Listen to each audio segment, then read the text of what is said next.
Now, good afternoon, everybody. Alex Afternoon. Here. How you doing, Dale? I'm very good, thank you. Yourself? Very good indeed, thank you. So, thanks for joining us for today's webinar. I'm Alex Chisnell from Festival of Enterprise. Those of you who joined me for our earlier webinar today with Graham Risby from HireCar, thank you for joining us. Today, I'm joined, as I say, by Dale Brocklehurst, and this is brought to you by Acer. We are talking about everything that you wanted to know about Microsoft 365. Dale, whereabouts are you coming from today? Whereabouts are you based? I am coming from very, very sunny Chester, which is right on the North Wales border. So we're not used to the heat up this far up north. No, we are down here in Poole in Dorset, though, but nice to share it with the rest of the country. Indeed. So those of you who have signed up for this already would have read what we're going to be talking about. I just want to say hi to Maggie. Sarah is in Devon. Maggie's in Cheshire. Olasola's in Sheffield. Lisa, Adrian, Vanessa. Thank you all for joining us. Great to see all of you. Vanessa from Madrid. It's going to be warmer than Poole in Dorset, but we might give you a run for your money. I don't know. So, yeah. Talking today to Dale. So Dale is going to be focusing on productivity and collaboration. He specializes in using Microsoft 365, Office 365, Microsoft Teams, and Windows 10, and getting them to their full potential. He's got over a decade of experience in training and commercial. He's one of the UK's master trainers and a trusted advisor for Microsoft's products and services. So, Dale, looking forward to this today. We've got an international audience, I can see, that's joined us today. Bit of housekeeping, everybody. Literally, chat box that you're all using already. Any questions that you got from Dale, we've got some time at the end for him to stay on and answer those. So please use the chat box. There is an ask a question button as well that I know that we can use. But ideally, if you want everyone to see your question, then pop it in the chat box. If you're watching this on social media, we're streaming on Facebook, Twitter, and YouTube. Come over and join us here. If you want to be a little bit more interactive, you just go to festivalofenterprise.co.uk, register, and you get sent an email link to join us. But I do understand if you're on the beach and you're watching this on social media, then feel free to carry on doing so. So, as I say, use the chat function. Use this as an opportunity. If you'd like to pop in your LinkedIn profile, I'm going to add mine. Always happy to connect with everybody online after this webinar as well. Use this as an opportunity to connect with other people who are trying to find out the same information as you are. And without further ado, Dale, I'll hand over to you to bring up your slides. Thank you kindly, sir. Thank you for that introduction.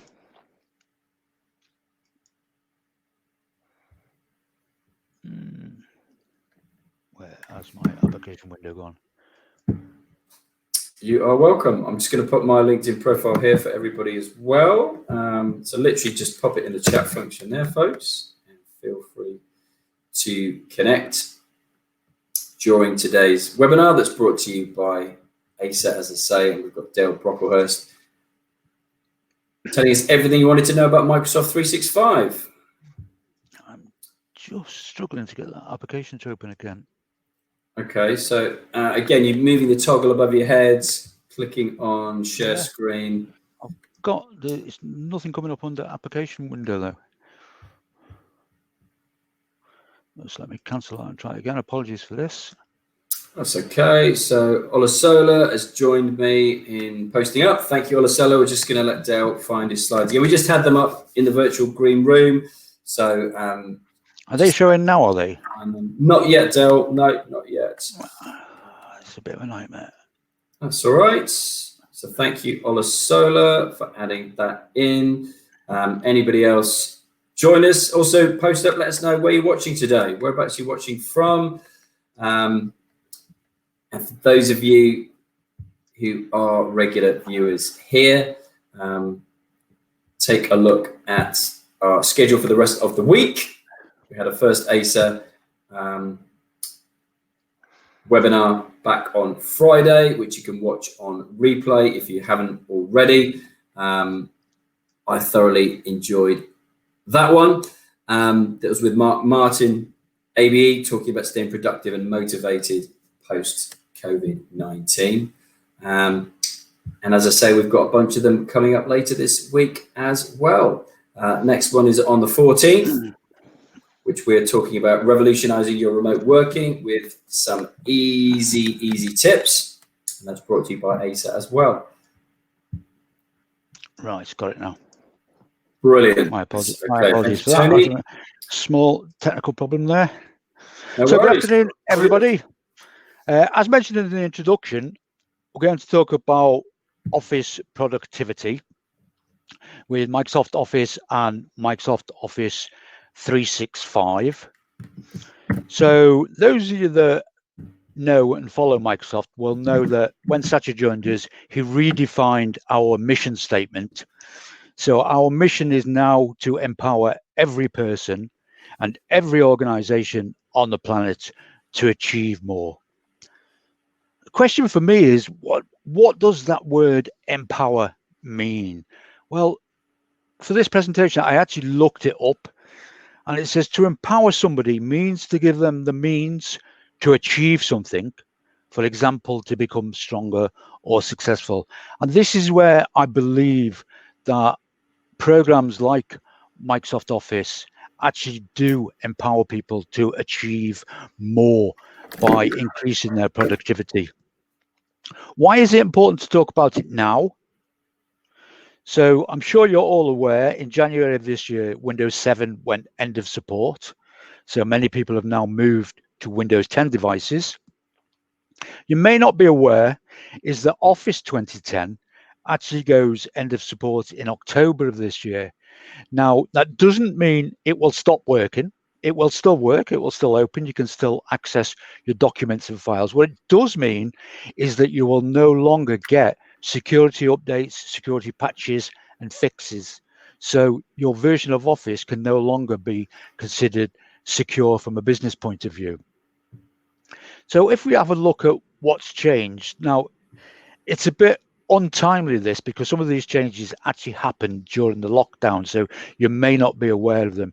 If you went into retail, for instance, or went on a website in February, this is what you would have seen being offered for consumers and small business users for both Office 365 and Office.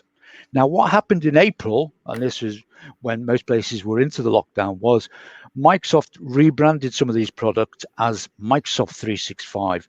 This is the better fitting with the range that we already have for SMB, education, and enterprise. So if I just swap those round, you can see on the left-hand side of the screen, we have the two business products. And on the right-hand side of the screen, we have the consumer. Now, we're not going to look at the consumer products today because they're not licensed for commercial use. So we'll focus on these two products, Microsoft 365 Business Standard and Office Home and Business. Now, one, Microsoft 365 is a subscription offering, meaning you pay monthly or you pay annually.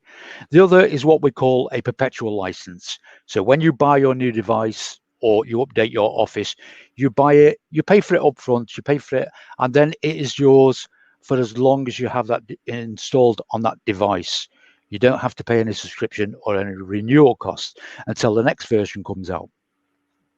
So if we have a quick look on Microsoft 365 Business Standard, what is actually included in there? Well, what you actually get is all of the Office apps as you expect, Word, Excel, PowerPoint, OneNote, but these are what we call the premium versions of the apps. Now that gives you two benefits. One is they have additional content in the apps, and two is the apps are constantly updated with new features. So on average, once a month, they will get new features added to them. You will also get additional apps above the standard Office like Outlook, Publisher, and Access if you install the PC version. You also get a number of business apps. So you will get programs like Sway, which is an online digital platform. For small business users, you'll get an app that's called Bookings. This essentially allows you to have an online booking presence. You get an app called Mile IQ. And this is great if, like me, you drive a lot for your work It allows you to avoid having to track all those journeys with little scraps of paper and car parking costs and everything else, as it does it automatically. You'll also get a program called Workplace Analytics, which allows you to better plan your week. You get a number of premium business services. So you get Microsoft Exchange, which is business class email. It also takes care of syncing your contacts, your calendar, your email. You get additional features like a 50 gigabyte mailbox, and you get access to all of your emails, contacts, and calendar across all of your devices. You'll get SharePoint, which is an online storage platform where you can share files, collaborate on files, host internal websites. You'll get Microsoft Teams, which is Microsoft's premium collaboration hub, and you'll get OneDrive cloud storage. All of those are all part of this package. Now, one of the things that differs from home and business is on Microsoft 365, you can install it on multiple devices. So you can actually install it on up to 5 PCs or Macs, 5 tablets, doesn't matter whether they're Android or iOS, and up to 5 smartphones. And again, they can both be Android or iOS. So it's totally cross-platform. You can use it and everything stays in sync. But that is all for one person. As I mentioned, you'll get 1 terabyte of OneDrive for business storage. How much is 1 terabyte? That's 1,000 gigabytes. How much is it in real money? It equates to about 1 million documents or 300,000 photos. So it's more storage than most people use.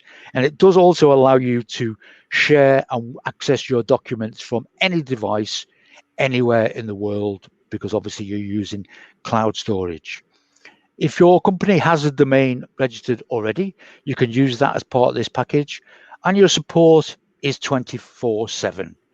Microsoft 365 is good for up to 300 users per account. Now, if you compare this to the other product that I showed you earlier, Home and Business, again comes with Word, Excel, PowerPoint, OneNote, and Outlook, but this is what we call the classic version of it. The two differences being it doesn't include the premium content that's in Microsoft 365, and the features are locked at the time of publication. So in other words, whatever features are in it when we released it in 2019, they will stay the same until the next version of it comes out in 2022 or 2023. You'll still get security updates. You'll still get fixes and patches and everything else. You just won't get any additional features added to it during its lifetime. The additional Office apps not included with that. Business apps not included. Teams is not included, but you can use the free version of Teams with Office Home and Business. It's also slightly different on the installations. So Home and Business can only be installed on 1 PC or 1 Mac. It doesn't support all of the cross-platform functionalities of Microsoft 365.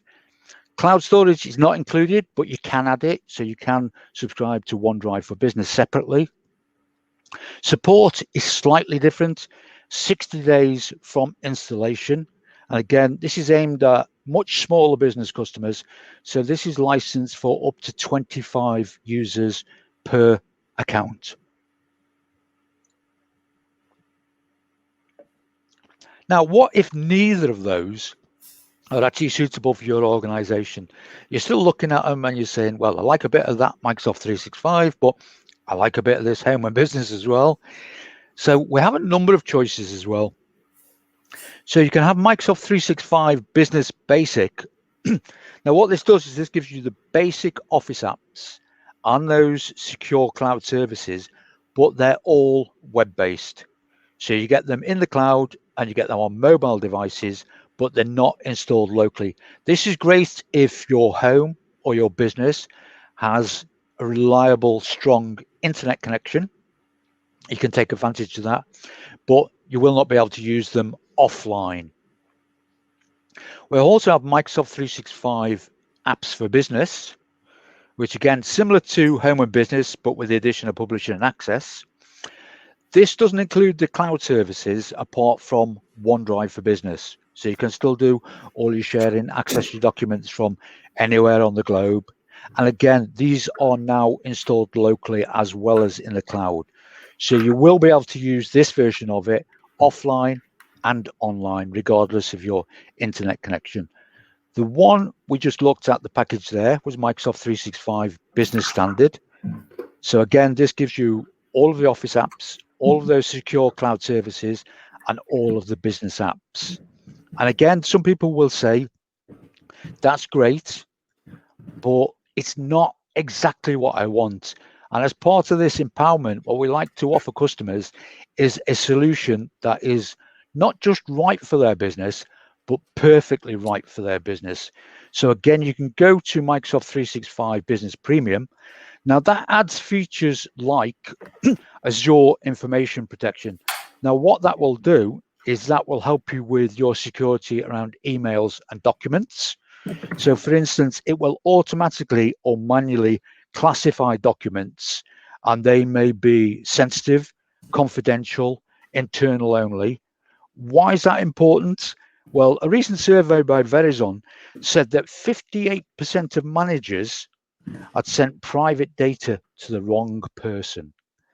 Now, again, what Azure Information Protection will allow you to do is to manually or automatically classify. So anything that's got a credit card detail in it, a purchase order number, anything that's marked confidential, you can then set that so that is, for instance, internal only, meaning you can't accidentally email that to anybody outside of the company. There are also things like you can set it so you cannot forward an email. You cannot print an email. And again, that includes printing the screen. So if you're sharing secure data in an email or a document, you can be sure that it's protected. It's not going to go to people that it's not meant to go to. And it's not actually, if you've got anybody that thinks, actually, I should keep a copy of this for myself, I'm going to forward it to my personal email just for reference in the future, you can actually block that as well. You've got Microsoft Intune, which is a device management system.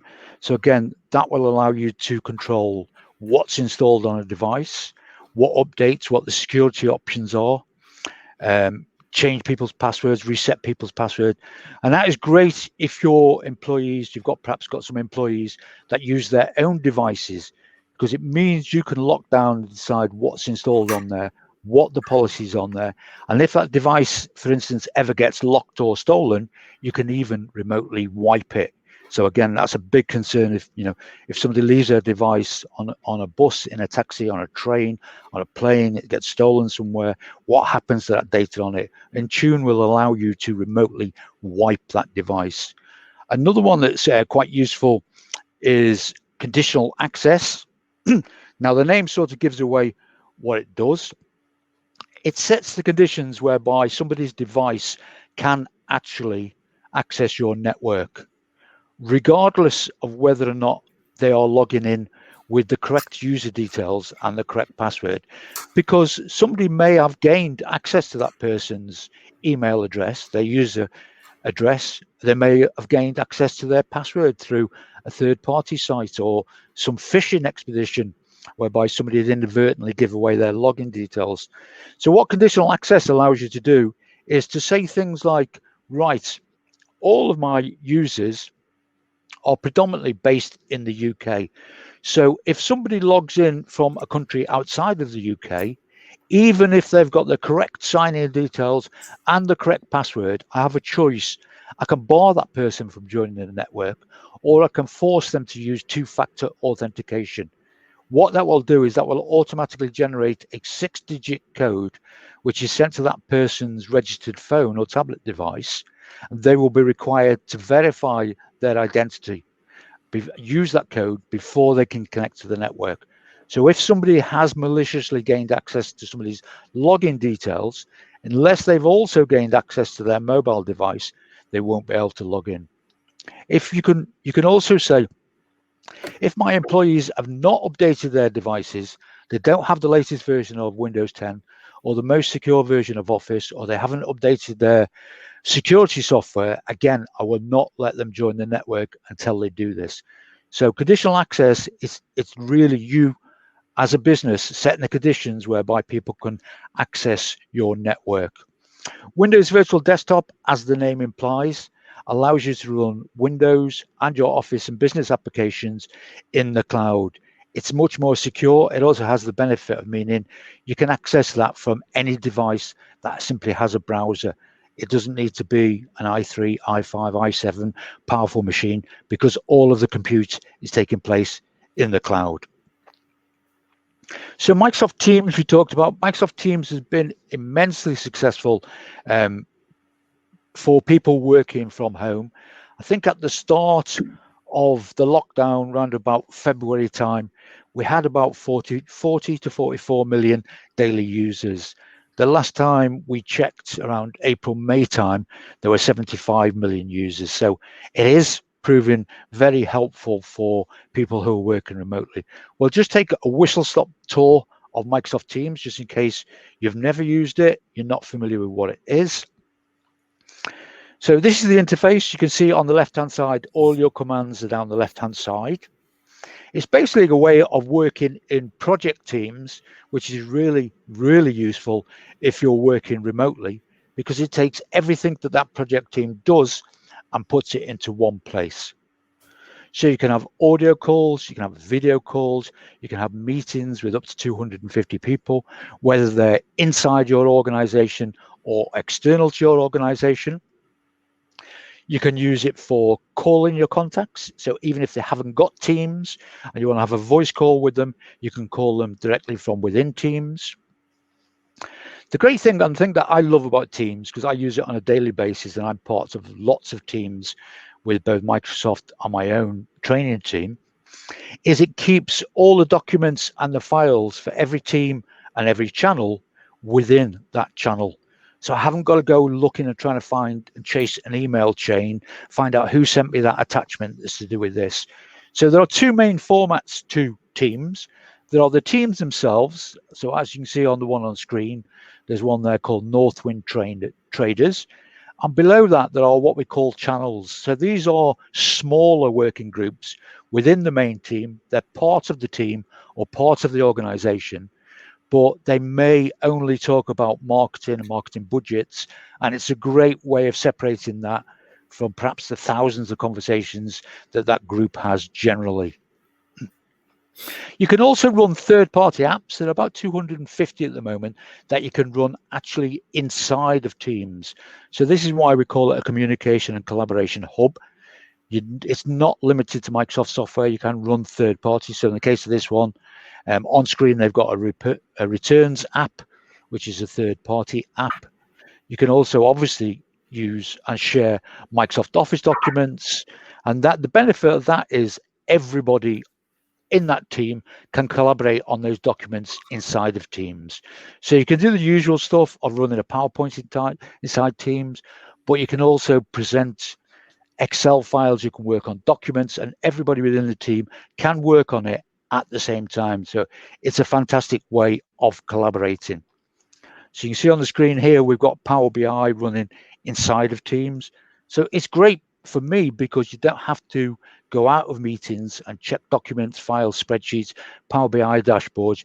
You can open them all up inside of Teams. The other great thing that I like is that it's totally platform agnostic. So you can run it on your iPhone, on your Android, on your tablet, on your Mac, on your PC, and everything stays in sync across all of them. It uses Outlook Calendar to keep everything in sync. So it syncs with your Outlook calendar via the power of Exchange. And again, it gives you that extra. We were just talking about security there. If you look in the on-screen image, in the 5th message, you'll see in red, it says this message was blocked. That's because the system has automatically detected that there is sensitive information, in this case, a credit card number in there, and it has blocked that person from sharing it within the team, because obviously it is a secure risk, because everybody within that team would see that. So there is an option on there that says, what can I do? So you could send that message encrypted, you could send it privately. There are a number of ways around it, but it does alert you that the security is running in the background. Now, I'll briefly mention Bookings. Bookings is an app that is brilliant for any small business that offers services. So whether that's a hairdresser, a carpet fitter, a plumber, an electrician, who generally are out in the field all day and so don't have a secretary or an office or somewhere where people can easily book with them. So I'm just going to show you a very short video. This is for a dog grooming business. So this chap's out in the park. He decides when his dog comes back all covered in mud that he actually needs to book a shampoo for the dog. He can go on the app. He can go to Contoso Pet Grooming, select the service that he wants, the date, the time, and even the person that he wants to use. So this is immediately sent to the business. They get an email confirmation. They okay it. Yes, that's fine. Customer gets an email back straight away. So he's happy. For the business, it synchronizes with Outlook's calendar. It automatically adds it to the calendar, so there are no clashes with everything else. Everything is automated by the app. It provides a seamless experience, but it does mean the customer does not have to be answering the phone. And when the business is shut, people can still go online and book through the app, and it's all synchronized and automated. So it's a fantastic time saver. One of the other apps that comes with 365 is MileIQ. Now, if like me, you do a lot of business mileage, you'll know one of the challenges is keeping tracks of that mileage. I use little bits of post-it notes, keep track of the mileage, keep track of how much I pay in car parking fees. So again, MileIQ automates that whole process. It runs on your mobile device, whether it's Android or Windows. And it uses the sensors and the GPS tracking actually in your mobile device to automate that whole process for you. So you open it up, you turn on smart drive detection. It's a bit like Google Maps. It automatically tracks your journey, the start and the end point. It allows you to simply swipe to one side to say, yes, this is a personal journey, or swipe to the other side and say, yes, this is a business journey. It keeps track of all of those. It allows you to enter your car parking expenses. All the information stays local to your device. It's never shared to the cloud. And at the end of each month or each quarter, you can get this app to automatically generate that report for you. So it will add all your mileage, all of your car parking expenses. It's a really, really massive time saver and can actually save you a lot of money in missed journeys that you could have claimed for that you didn't. The last app I'd like to show you is something that's new if you're on an old version of Office, or if perhaps you've got the Office mobile app, but you haven't got the new version. So this is an app that's been rebuilt from the ground up specifically for mobile. So Microsoft haven't taken the easy option of simply porting it across to Android and Apple devices. And what is unique about this is it actually has some extra features that aren't actually in the desktop version of Office itself. So the first thing that's different from the older version is that Word, Excel, and PowerPoint are combined into a single app. So no longer do you have to open each app to open each type of attachment. So you can do things like use the camera on your device to take quick notes. You can add sticky notes actually on the screen. You can actually scan documents, and then it will use optical character recognition to convert those into an editable document. If you've got, for instance, in this document on screen now, you can see we've got a printed table. You can actually scan that, and it will actually insert it into Excel as an editable chart. So it's a massive, massive time saving. And again, that's just a couple of the features that are unique for the mobile Office app. That app is free to download from the App Store or the Play Store. If you have got a Microsoft 365 account, it will give you slightly more functionality, but you can use it with either version of Office. So I mentioned in Microsoft 365 some of the premium features. Let's just have a look at some of the new things that have been added recently. So if, like me, you're not a very quick typist, I can actually talk much faster than I can type. It allows you now to dictate directly into Word and directly into Outlook with no third-party software, nothing to buy, nothing to install. You can simply click on the dictate button. It will activate either your headset microphone or your microphone that's built into your Windows device, and you can dictate your documents directly into it. There's another new feature that works very similar called Read Aloud. And read aloud does, as the name suggests, it will actually proofread your document or your email to you. Again, this is great, especially if you've got users. Perhaps we have a user on our team that has dyslexia. It's a great way because your document is actually being reviewed and you can listen to it. So it highlights the words as it's listening. You'll see on the right-hand side of the screen there are a number of controls. Control if it's a male voice, a female voice, the speed of the voice, the volume level. So it's a great way of reviewing either emails or documents. One of the other things that's been boosted up against things like Office 2010. So in Office 2010, you had spell checker, which literally did that. It checked the words on their own. What Editor does is Editor looks at not only the word, but also the context it's being used. And you'll see in the main document here, some of the words towards the top are actually highlighted in red. And that means there is a spelling error.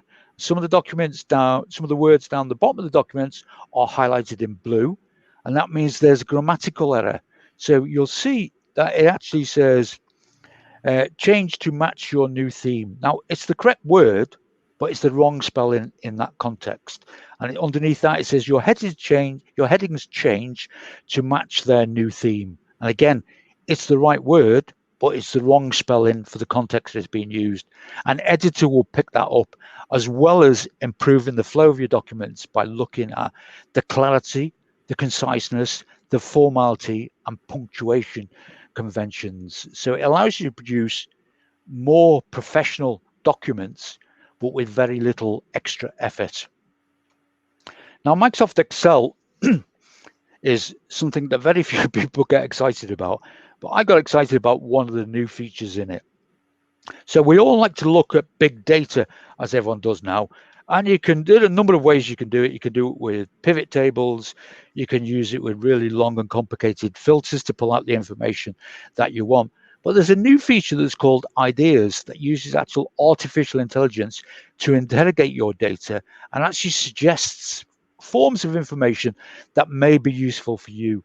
Now, you can manually tune this. So if I want to look at sales by region, you can see on the column there, it automatically comes up and tells me that the West region was the best. And it gives me associated information that it thinks, the AI thinks may be useful. But what I like about this is you can actually question it in plain English. So if I type in sales by region, it automatically knows exactly what I want. If I type in percentage of sales from the Northeast,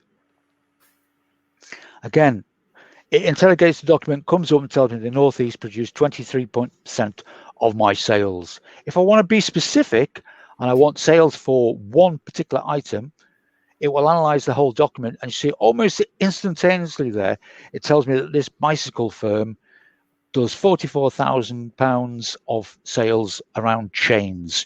So it's a really simple, if you imagine if you were on the call and somebody was asking you lots of questions about this data, you can pull out those answers almost instantaneously without knowing anything about pivot tables or formulas. So it's really powerful, but it's really user-friendly.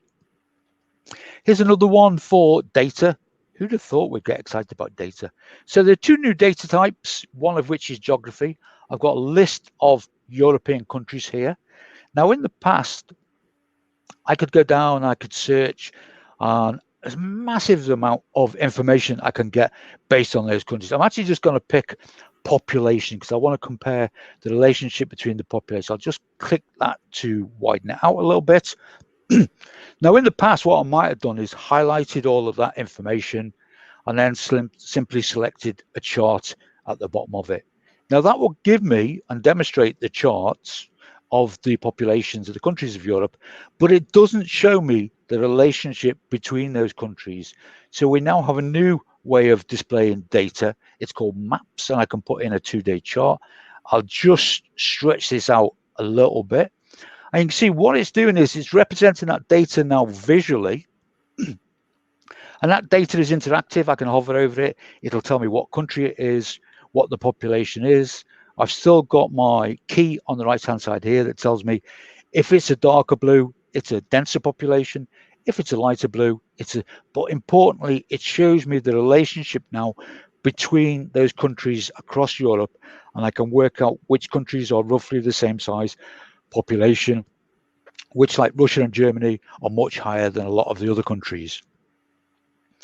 But we haven't given all of the love to Microsoft 365. We've still done a lot of updates and new features to the perpetual version. So if you're on Office 2010, 2013, even 2016, there are a lot of things new for you. Excuse me. So we've added dark themes. We've added learning tools, which are great for anybody with any reading challenges.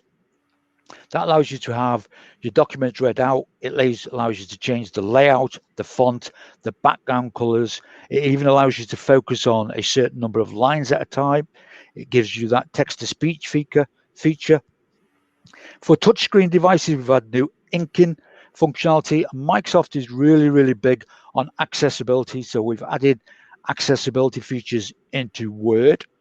Excel, we've added new charts. You just saw the 2D maps. We've added new functions and the ability to publish Excel directly to Power BI. And we've improved Power Pivot and Power Query if they are two features that you use. PowerPoint, we've added Zoom capabilities. So that allows you to jump in and out of a presentation really, really easily. The morph transition, well, you've seen I've used that on a couple of the slides. Really, really simple way of improving the effects of your slide. We've added things like scalable vector graphics and support for 3D models. And in Outlook, we've added updated contact cards, app mentions, and a focused inbox, which uses AI to work out which emails you focus on, which are important, and to separate all of the other emails. Now, where do we get all these features? Well, Office 2019 has a Tell Me feature, and you can actually type in the feature that you want at the top of each screen, and it will take you directly to that feature. So if you're wondering how you insert a chart, how you insert a pivot table, how you reformat something, how you add a bibliography to the end of a document, just type it in the Tell Me, and it will take you to, not to the help, but exactly to the area that you need to be in to provide that function. So how do you decide out of all of those which is the right version for you? Well, it's really 4 areas that you need to be looking at. One is, do I need the full productivity suite that's offered by Microsoft 365, or am I actually better served by the basics that are in a perpetual home and business package? Do I want all of those cloud features and the ability to access and share my documents from anywhere on any device in the cloud? Do I need to use Office on multiple devices, or is it just purely a single PC or a single Mac? The one that will be the important one for a lot of businesses is, do I prefer to pay a lower cost initially, but on an annual subscription, or do I prefer to buy Office when I buy my devices in a one-off payment? And that pretty much is it. I hope that has made it clear about all of the options that are available for Microsoft 365 and how you can find the package that is perfect for you or for your business. I'm just going to close this down now and go back to my screen. Thank you, Dale. I shall close my screen sharing. Thank you, sir. Very good indeed. Got a very, very healthy audience on here today, which is great. Got a bunch of questions that people have asked, during the course of the presentation. Cool. So I will go back and position them for you. Okay. So who's this? John Mitchell says, I hope you're well, John from Microsoft. I thought I'd drop into this session as I know Dale well, so keen to see what he is covering. Couldn't resist commenting on a few bits in the chat window. That's it. That's me finished.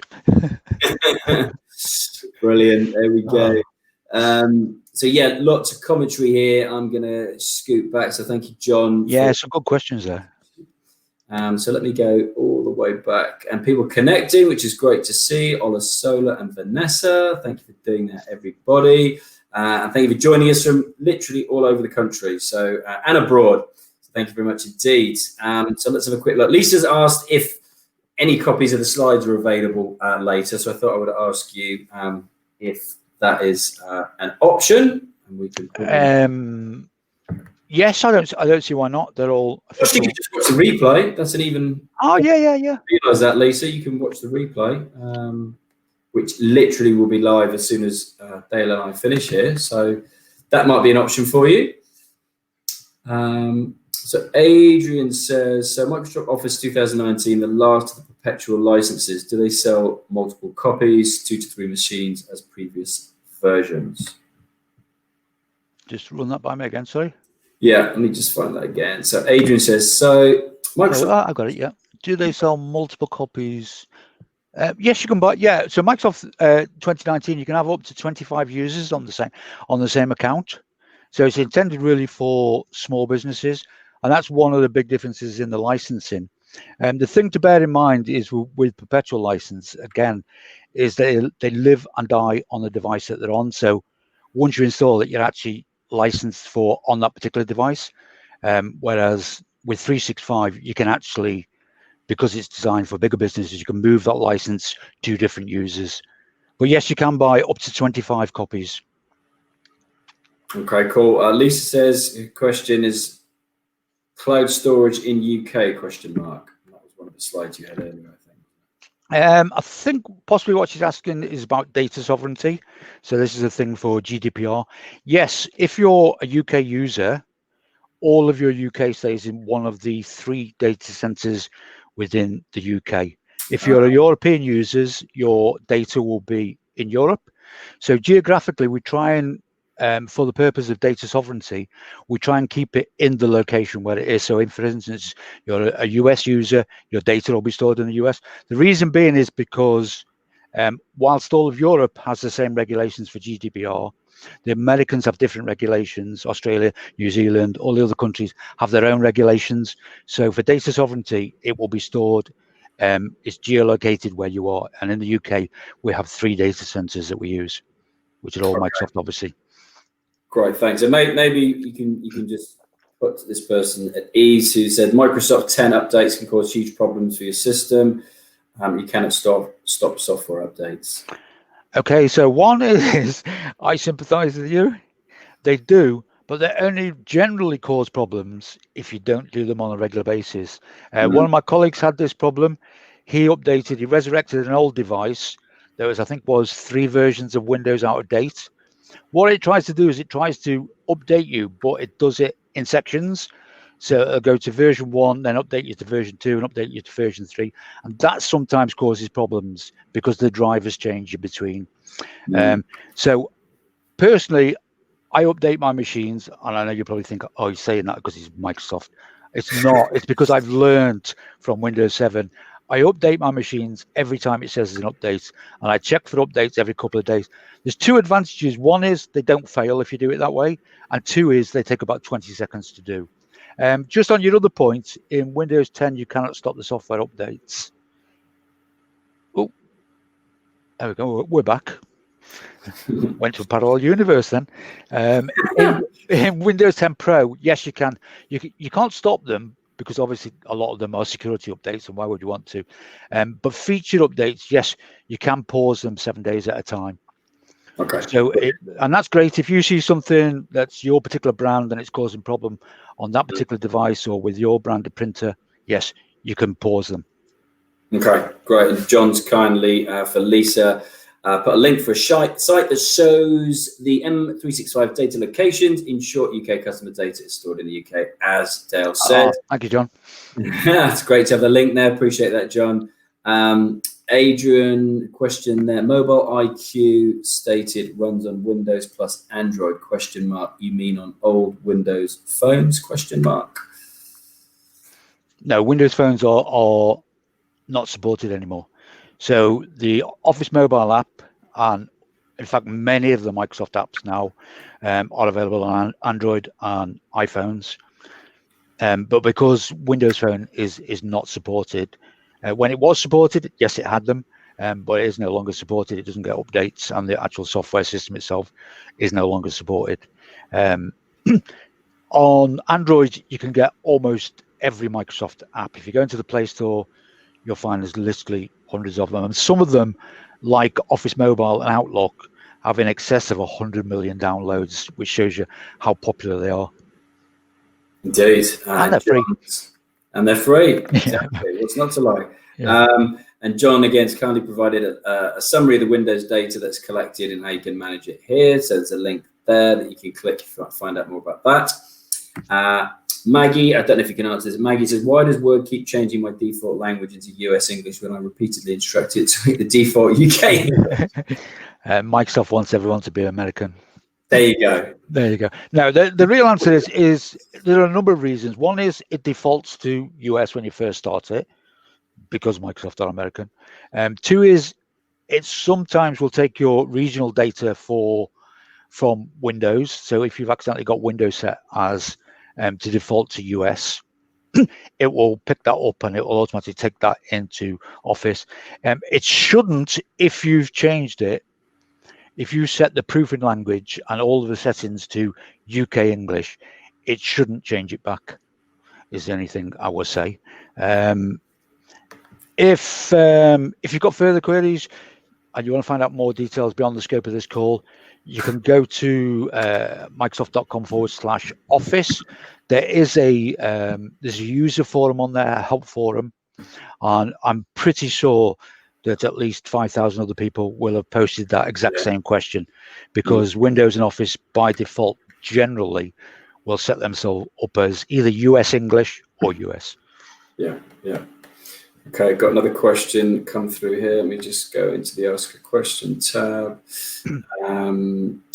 Peter says, small business, only one user online, but 2 sites. I've recently cancelled an annual subscription for Office 2016. Can I access a free or at least cost-effective version for occasional use of Word and Excel, but daily use of Outlook?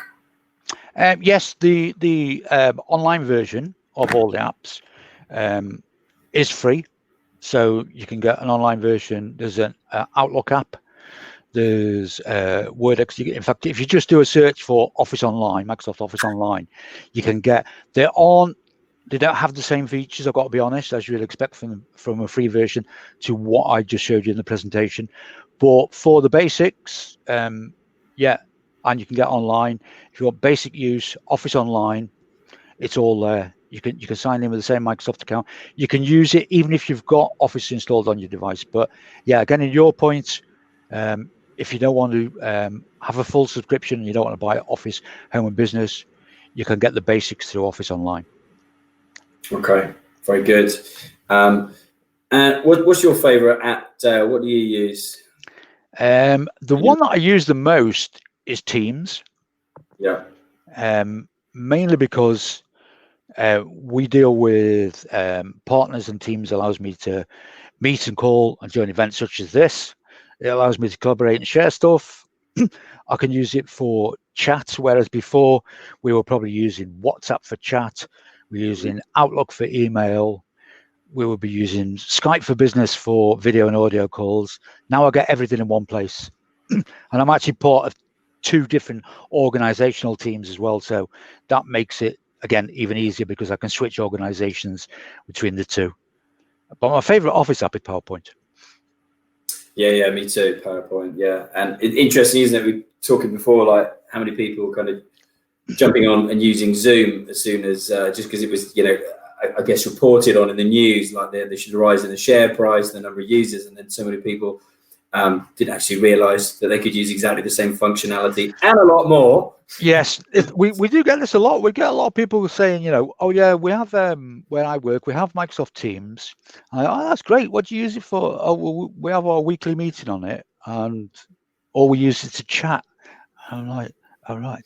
One of the things I particularly like about Teams is the fact that it lets you record meetings. So again, like you're doing on this one, for people that can't attend the original one, you can send them a link to the video. We use it to actually record training videos. So I'll join my colleague just like we are now side by side. We'll record the whole thing, download the video, edit it, add captions, boom, job's done. It is absolutely fantastic while you're remote working. And again, there are a lot of, if you are a PowerPoint fan, there are a lot of AI features in PowerPoint now that drive me crazy. And they're brilliant features, don't get me wrong, but these are features that I spent many weeks learning back in Office 2007, excuse me, motion paths and things like this. Now it's all done by AI. Now I say on this slide I want it over here on the left, and on this side, the next slide I want it on the right, and I want it bigger and a different color. And I would have had to program that all before. Now I just go, yeah, use morph, bumf, AI does it all. Genius. It's doing me out of a job, AI. Yeah, that's the worry. That's the worry. So MS19.1 cannot move the license from today's desktop to my 2022. Is that Adrian? Yes, Adrian, you will.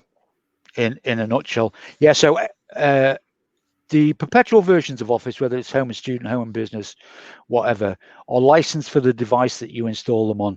Now there is a little bit of leeway with that. So obviously, if you buy a device, it's a new device. It breaks after 3 weeks or something goes wrong, and Microsoft are not going to say no, forget it. You can speak to Microsoft support and they will assist you in moving that, but they will kill it on your old device and give you a key to move it on your new device. Unfortunately, by the time we get to 2022, no, that's well beyond that period. But the good news is that in 2022. There will be a new perpetual version, so there will probably be Office Home and Business 2022. They generally come out every 3 years. And there's a question from Adam above that. Is Teams free for all 365 users? Business users, yes. So SMB. There is a free version that's also available if you're not. It doesn't have all the features that the 365 version, but if you want it for basics, for chatting, for video meetings, audio meetings, things like that, it has all the basics. So if you're an Office Home and Business user, feel free to download and install it. The reason I make that point on Office 365 is because we do a consumer version of Office 365, which doesn't have Teams till later this year. It was planned for the summer, but due to the demand on Teams, it's been put back till later in the year. So if you've got a business version, yes. Again, if you're unsure of anything about what's included, just go to microsoft.com/office, click on either for home or for business, and there's some great side-by-side comparisons there. Okay, awesome. Just checking, could we use Teams Business to replace a full phone system?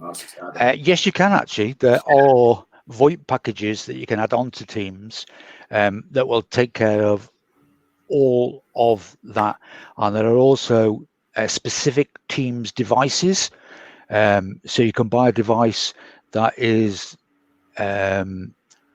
just runs Teams essentially. So these are meeting rooms devices, but yes, the telephony, you can replace a full VoIP system for incoming, outgoing, and all the functions of your normal phone with the Teams system. That's a separate subscription, a separate plan. But again, go to office.com, look on the enterprise options on there. Teams calls is included, is an option that's on there. Well, good question, Adam.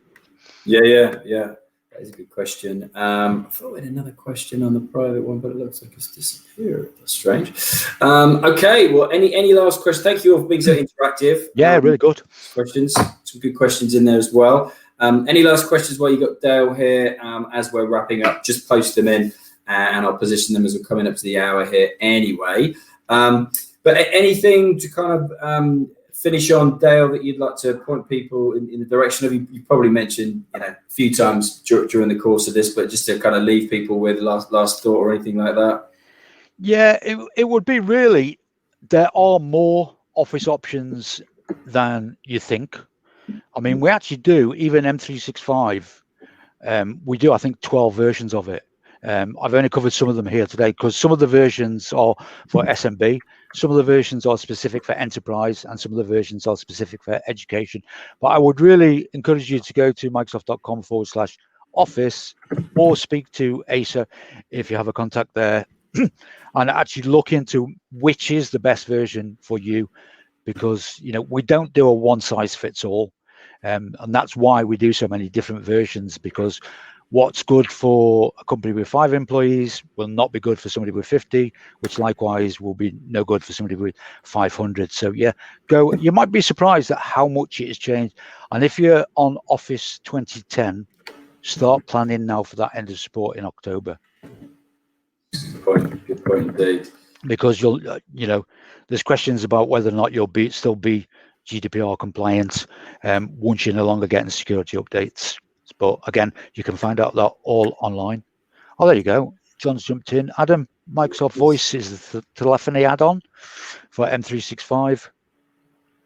Perfect. And he's even put the link in there. Thank you, John. Very useful. Yeah, it's great when somebody's on here to add links. Yeah. This webinar, this is great. Very helpful. So thanks again. This is collaboration. This is what Microsoft's all about. There you go. In progress as we speak. Yeah.